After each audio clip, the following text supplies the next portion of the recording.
गांव के बीचों बीच एक पुराना घर था। मिट्टी की दीवारें, खपरेल की छत और आंगन में नीम का पेड़।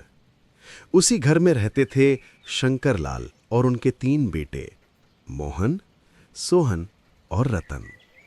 शंकर लाल कहा करते थे, घर बांटने से पहले दिल मत बांटना बेटा। घर छोटा हो जाए पर अपनापन बड़ा रहना चाहिए। लेकिन वक्त बदल गया था। शंकर लाल अब इस दुनिया में नहीं थे और घर में जैसे सन्नाटा उतर आया था। मोहन सबसे बड़ा, जिम्मेदार मगर थोड़ा हुक्म चलाने वाला। सोहन बीच वाला, जो हमेशा सबको जोड़ने की कोशिश करता। और रतन सबसे छोटा, शहर में पढ़ा लिखा, नए ख्यालों वाला। एक दिन गांव के चौधरी ने कहा, अब घर बांट दो, झगड़ा खत्म होगा। वो बात किसी ने मानी नहीं, पर जैसे नीम की जड़ में कीड़ा लग जाता है, वैसे ही वो बात दिलों में उतर गई। रतन ने एक दिन कहा, भैया मैं शहर में नौकरी करता हूं, मुझे मेरा हिस्सा चाहिए, मैं अपना घर बना लूंगा। मोहन ने गहरी सांस ली। ठीक है, बांट लेते हैं। सोहन चुप रहा, फिर बोला, पिताजी कहते थे घर बांटना आसान है, लेकिन रिश्ते बांटने में जिंदगी लग जाती है।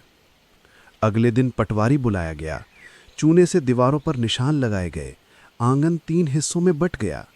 नीम का पेड़ बीच में फंस गया। जड़ें एक हिस्से में, छाया दूसरे में और टहनियां तीसरे में। अब घर बांट चुका था, पर नीम की पत्तियां भी जैसे रो रही थीं। छत से बारिश गिरती, पर अब 3 अलग अलग हिस्सों में। रसोई में चूल्हे जलते, पर तीनों में रोटी का स्वाद अलग था। सोहन एक दिन नीम के पास बैठा बोला, नीम, तू भी सोचता होगा ना, किस पाप की सजा मिली तुझे। एक दिन डाकिया आया। उसके हाथ में पुराना लिफाफा था। रतन ने खोला। उस पर लिखा था, मोहन, सोहन, रतन तीनों के नाम। वो चिट्ठी उनकी मां की थी, जो अब शहर में इलाज के लिए थी। बेटों, अगर कभी घर बांटना पड़े तो नीम मत काटना। वो पेड़ तुम्हारे बापू की आखिरी निशानी है। जब तुम झगड़ो तो नीम के नीचे बैठ जाना। वो तुम्हें याद दिलाएगा कि तुम एक ही बीज के फल हो। तीनों की आंखें भर आईं, पर अहंकार की आग वो जल्दी नहीं बुझती। बरसात की रात थी। बिजली चमकी, हवा नीम को झंझोर रही थी।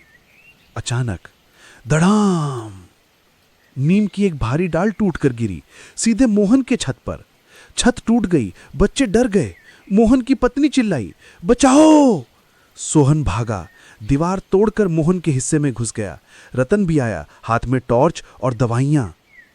तीनों भाई नीम के नीचे खड़े थे, भीगते हुए, कांपते हुए।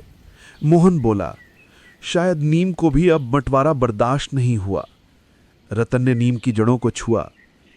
पिताजी सही कहते थे, अगर दिल बांटोगे तो घर चाहे कितना भी बड़ा बना लो, खाली लगेगा। सुबह हुई। बारिश थम चुकी थी। नीम का आधा हिस्सा गिर चुका था, पर जड़ें अब भी जिंदा थी। तीनों भाइयों ने फैसला किया, अब कोई दीवार नहीं होगी। मोहन बोला, जिस घर को हमने बांटा था उसे अब जोड़ेंगे, चाहे मिट्टी से ही क्यों ना जोड़ना पड़े। सोहन मुस्कुराया, रिश्ते भी तो मिट्टी से ही बनते हैं भैया। रतन ने शहर से पैसे भेजे। सोहन ने मजदूर बुलाए। मोहन ने अपने हाथों से ईंटें उठाईं। शाम को तीनों भाई नीम के नीचे बैठे थे। मोहन बोला, अब समझ आया सोहन, बंटवारा जमीन का नहीं, जरूरतों का होना चाहिए, दिलों का नहीं।